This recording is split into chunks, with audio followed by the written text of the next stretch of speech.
Subscribe. या तुमने तो कालू कौआ के पास गए थे, उन्होंने क्या बताया तुम्हें? क्या बारिश आएगा, जल्द ही आएगा या अब देर आएगा? कालू कौआ ने बताया बारिश की मौसम चल रहा है, लेकिन बारिश आने में देर होगा, शायद वो देर में ही आएगा इस साल। अगर ऐसा चलता रहा तो हम लोगों का बहुत नुकसान होगा। हम लोगों का खेत का फसल बिल्कुल नष्ट हो रहा है। हम क्या खाएंगे इस साल?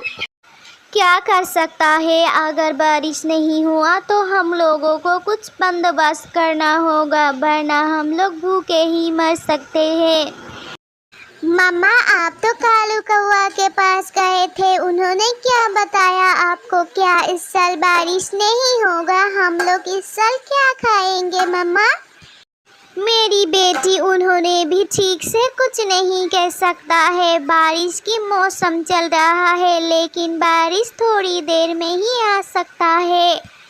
हम लोगों को दुआ करना होगा। अगर इस साल बारिश नहीं हुआ तो हम और हमारा सारा दोस्त तो भूखा ही मर जाएंगे।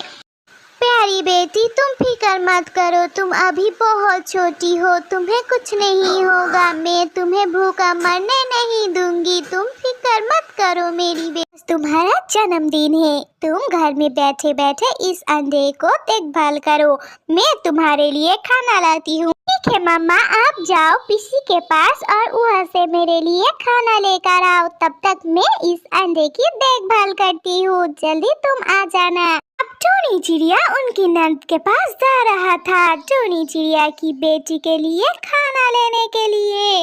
आज मेरी जन्मदिन है, मैं बहुत खुश हूँ और इस अंडे से बहुत जल्द ही मेरा भाई बहन आने वाला है, कितना मजा होगा। टोनी चिड़िया इधर जंगल में फंस चुका है, वहाँ पर बहुत जोर से बिजली गिर रही थी और बारिश भी होने लगा है।